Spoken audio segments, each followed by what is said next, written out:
Something walks whistling past my house every night at 3:03. Every night, no matter the weather, something walks down our street whistling softly.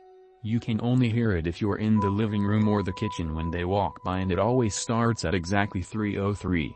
The sound starts faint, somewhere near the beginning of the lane near the Carson place. We're towards the middle of the street, so the whistling moves past us before fading away in the direction of the cul-de-sac. When I was younger, my sister and I would sneak into the kitchen some nights to listen. Mom and Dad didn't like that, and we'd catch hell if they found us out there, but they were never too hard on us since we always stuck to the one big rule: don't try to look at whatever was whistling. My neighborhood is a funny place. I've lived here since I was 6 and I love it. The houses are small but well kept, good-sized yards, plenty of places to roam. There are a lot of other kids here my age. I turned 13 back in October. We grew up together and would always play foursquare in the cul-de-sac or roam around from back porch to back porch in the summer. This was a good place to grow up. I'm old enough to see it. And there's only the two strange things here: the night whistling and the good luck. The whistling never bothered me much. Like I said, I couldn't even hear it from my bedroom. But Mom and Dad don't like talking about it, so I've stopped asking questions. My dad is a strong guy, tall and calm. He has an accent since he moved to the US as a kid. His family, my grandparents, they're from the islands. That's what they call it. My dad, the only time he isn't so calm is if the whistler comes up. He talks a little quicker then, eyes move faster, and he tells us not to think about it so much and to always remember the one rule, the big rule: don't try to look outside when the whistler goes past. Not that we could look even if we wanted.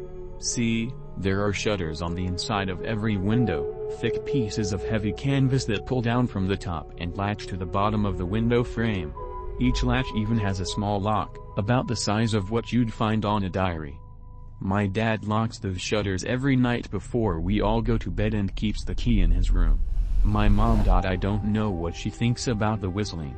I've seen her out in the living room before at 3:03 when the sound starts. I could see her if I cracked my door open just an inch to peek.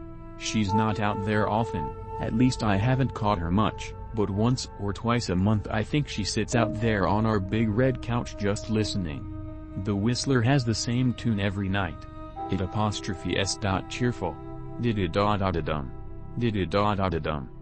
Remember how I said there are two odd things about where I live? Well, besides our night whistler, everyone in my neighborhood is really lucky. It's hard to explain, and Dad doesn't like us talking about this part much, either, but good things just seem to happen to people around here a lot. Usually, it's small things: winning a radio contest, or getting an unexpected promotion at work, or finding some arrowheads buried in the yard, you know, the authentic kind. The weather is pretty good and there's no crime, and everybody's gardens bloom extra bright in the fall. A million little blessings, I've heard my mom say about living here. But the main reason we stay here, why we moved here in the first place, is my sister Nala. She was born very sick, something with her lungs. We couldn't even bring her home when she was born, only visit her in the hospital. She was so small, I remember, small even compared to the other babies. A machine had to breathe for her. We moved into our house here to be closer to the hospital. As soon as we moved here, Nala started getting better. The doctors couldn't figure it out. They chalked it up to whatever they were doing, but we all could tell they were confused. But my parents knew, even I knew, Nala getting better was just another of the million little blessings we got for living in our neighborhood. So that's why we stayed even after we found out that, for every small miracle that happens here every day, now and then some bad things happen. But they only happen if you look for the whistler. See, our neighborhood has a welcoming committee. They show up with macaroni casserole and a gift basket and a manila folder whenever someone new moves in. They're very friendly. 4 people showed up when we moved in 7 years ago.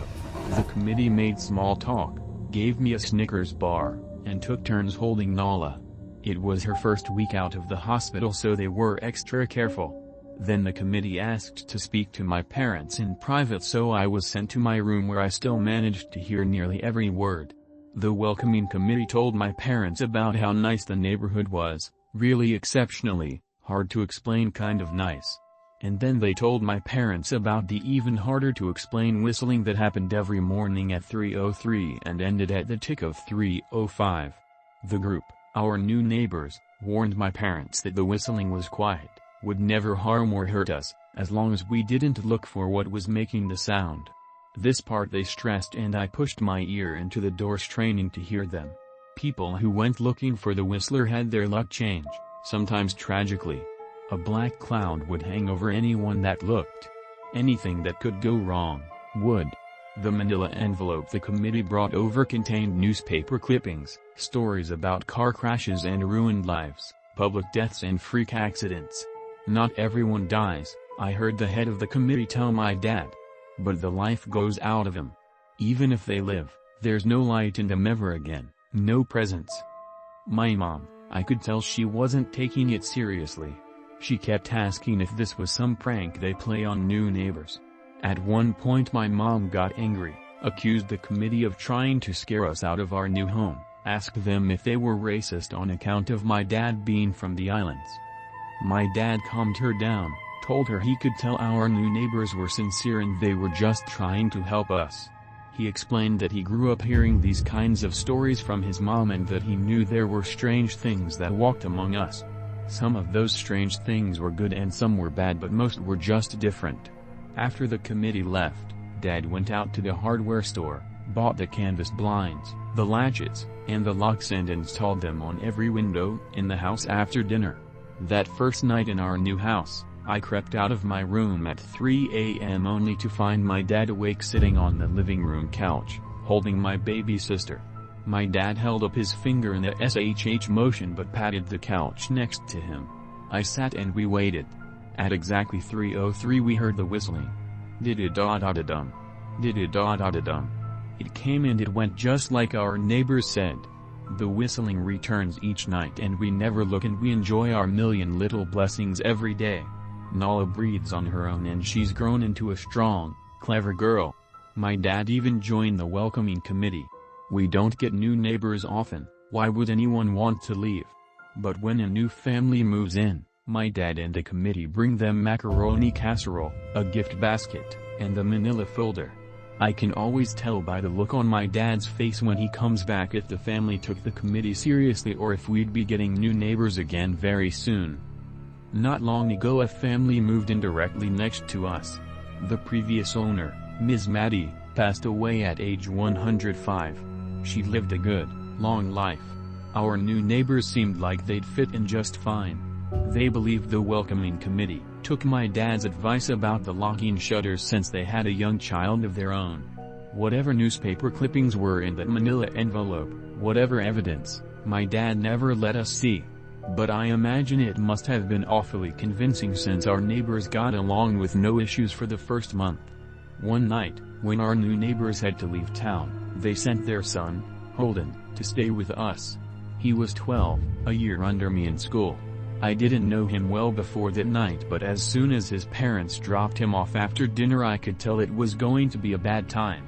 Do you know who is always out there whistling every night? Holden asked the moment the adults left the room. The three of us were sitting in the den, some Disney movie playing idly on the television. My sister and I exchanged a glance. "We don't talk about that," I said. "I think it's that weirdo that lives in the big yellow house on the corner," Holden said. "Mr. Tolles?" my sister asked. "No way, he's really nice." Holden shrugged. "Must be a psycho killer, then." Nala tensed. "We don't talk about it," I repeated. "Let's go in my room and play Nintendo." We spent the next few hours playing games, eating popcorn and then watching movies. A typical sleepover, but I could see Holden was getting antsy.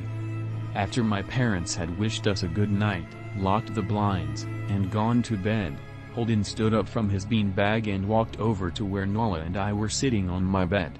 "Have you ever even tried looking?" he asked. "It's nearly time." Like most sleepovers, we'd conveniently ignored any suggestion of a bedtime. I was shocked to see he was right. It was almost 3 a.m. I sighed. We don't see. I can't even try to look because my dad locks the blinds every night and hides the key," he continued, ignoring me. "So does our dad," said Nala. "No," replied Holden. "No, he doesn't." "You saw him do it," I said, a little sharper than I meant to sound. Holden grinned. "Your dad locks the blinds, yeah, but he doesn't hide the key. He keeps it right on his normal keychain." "So?" I asked, worried I already knew what he would say next. Because I had noticed that my dad didn't bother hiding the key anymore after all of these years. Because he knew we took it seriously. "So, after your dad locked up but before your parents went to bed, I went to the bathroom. And on my way, I may have peeked into their room, and I may have seen your dad's keychain on his nightstand, and I maybe went and borrowed the key to blinds." Nala and I stared and his grin only grew wider. "You're lying," I said. Holden shrugged. "You can check if you want. Just open your parents' door and look, you'll see his keychain right there on the nightstand. Stay here," I told both of them. "Don't move a muscle." I hurried over to my parents' room but hesitated at the door. If Holden wasn't lying, my dad would be angry. Beyond angry. I was scared thinking about it. But more scared of an open window with the whistler right outside. I opened the door, barely an inch, and looked in, but it was too dark to see. Taking a deep breath, I walked into the room. 2 steps into the dark I froze. The whistling started. And I could hear it clearly. From my parents' room. I never realized, but they must have heard the sound every night since we moved into the house. They never told us. I don't think I could have slept through it. I stood there, listening to the whistling come closer, unsure whether I should turn on a light or call out for my dad. Soft sounds from the living room brought me back to reality. "Nala," I yelled, running out of my parents' room. Holden and Nala were standing near the front door next to a window. Holden wasn't lying. I could see him fumbling with the lock on one of the blinds. I heard a click. He did have the key. Holden let out a quick laugh. Nala stood next to him, hunched up, afraid but maybe curious. The whistling was right outside our house now. "I think I made a sound," called out. "I can't remember." Time felt frozen, clock hands nailed to the face. But I found myself moving. I'm not fast, I've never been athletic. Somehow, though, I covered the space between myself and Nala in a moment. My eyes were locked on her, but I heard Holden pull the blind all the way down so it could release. I heard the snap of it start to raise, and I heard the whistling just on the other side of the window. But I had my arms around Nala and I turned us so she was facing away from the window. At the same time, I jammed my eyes shut. The blind whipped open. The whistling stopped. I felt Nala shaking in my arms. "Don't look, okay?" I told her. "Don't turn around." We were positioned so that she was facing back towards the hallway and I was facing the window. My eyes were still closed. I felt her nod into my shoulder. I reached out with the arm not holding Nala and tried to touch Holden. My hand brushed against his arm. He was shaking worse than Nala. "Holden?" I asked. Silence. I reached past him and gingerly felt for the window, eyes still sealed shut. The glass was cold against my fingertips. Colder than it should have been for the time of year. I moved my hand up the window, searching for the string to the blind. The glass began to get warmer the further I reached and there was a gentle hum feeding back into my fingertips. I tried not to think about what might be on the other side of the window. Finally, I touched the string and yanked the blind shut. I opened my eyes. In the dim light leaking out from the kitchen, I could make out Holden, pale and small, staring at the now closed window. "Holden?" I asked again. He turned towards me and he screamed. Everything became a flurry of motion. Lights sparked to life in the hall, then the living room. My parents' footsteps thudded across the hardwood floor. I didn't turn to look back at them. My eyes were glued to Holden. He was pale, had bit his lip so hard there was a thin red line of blood running down his chin and he'd wet himself. "What happened?" my dad asked from behind me. I managed to swivel away from Holden and look back. He looked. I'd never seen my dad scared before, but I saw it that night. In that moment, an old, ugly terror stitched on his face. A parent's fear. Just Holden? He mouthed to me. I nodded yes. My dad let out a breath. He looked so relieved I nearly expected him to cheer. But then he turned to Holden and my dad's face changed. I wondered if he felt bad for feeling good that Holden was the only one that looked. There was a knock at the door. We all froze. Holden whimpered. "Don't answer it," my mom said. She stood at the threshold of the hall. I'd always thought she was a skeptic and just humored my dad about the windows and the whistler, but that night we were all believers. I noticed that both of my parents held baseball bats they must have taken from their bedroom. The knock came again, a little louder this time. "Please don't open the door," Holden whispered. My dad walked over to him, hugged him close. "We won't," my dad promised, still holding his bat. "Nothing is coming in here tonight." Thud thud thud. This time the knocking was loud enough to rattle the door. Holden screamed again and Nala clutched her arms around my neck. My mom came over and knelt down next to us, wrapping my sister and me close.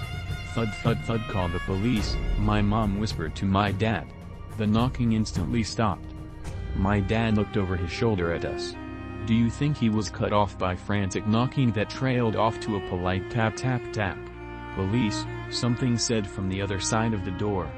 The voice from outside sounded exactly like my mom, like a parrot repeating the words back to her. "Police. Call the police. Tap tap tap. Police." My mom pulled us closer. "Police. Police. Police. Police. Please stop," I heard her whisper. "I don't think calling them will help," my dad said. "How will we know when they're the ones at the door?" The knocking came back harder than before. The door shook. Then it stopped. After a long moment, I heard the knocking again, but it was coming from our back door. We all turned together towards the back door, but the knocking immediately returned to the front door. Front to back to front, loud then quiet then loud again. Suddenly, the sound was coming from both doors at once, big, heavy blows like a sledgehammer. Then something started rapping against all of the windows in the house, then the walls. It was like we were living inside a drum with a dozen people trying to play at once. Or we were a turtle and something was attempting to claw us out of our shell. "Stop!" Holden yelled. The knocking died. "I won't tell," Holden said, staring at the door. "I promise I won't tell anyone what I saw.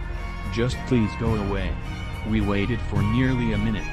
Then we heard it. A soft tap tap tap coming from the window Holden had looked through earlier. Holden started to cry, sobbing like a prisoner watching gallows being built outside their cell. My dad held him, brushed his hair but never lied to him, never told him things would be okay. The tapping at the window went on for the rest of the night. We huddled together in the living room for I don't know how long. Eventually, my mom tried to take us kids into my room while my dad stayed to watch the door.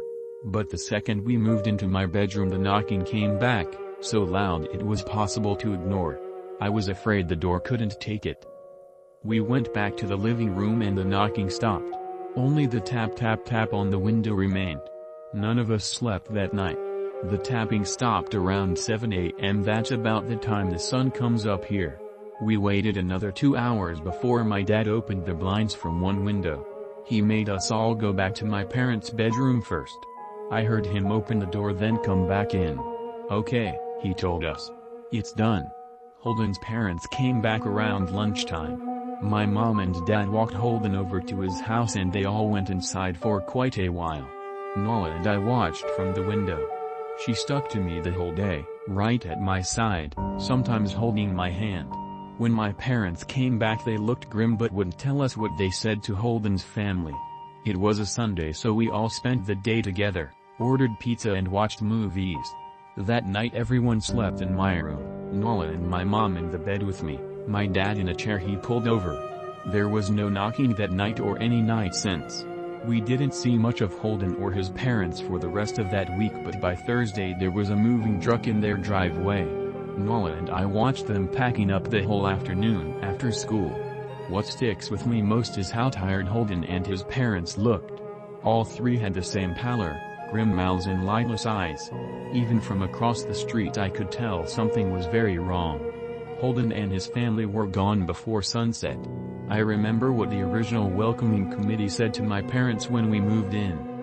Not everyone who looks at the Whistler dies, but even those that live have the light go out of them, and the rest of their lives are full of misfortune. A million little tragedies. I think Holden's parents must have looked, either to comfort him if they didn't believe or share the burden if they did. I watch Nala some days, happy and young and alive, and I wonder if I'd been slower, if she'd looked out the window that night. Would I have looked too? To comfort her? To share that burden? I'm glad I don't have to find out. We still live in that house, in that neighborhood. We still hear our Whistler walking past every night. The blessings, the luck, the good things here are too good to leave. But we're careful. We don't have friends over to spend the night anymore. And my dad hides the key to the blinds very, very well. Not that I've gone looking. Some things you just don't need to look for. Thanks for watching.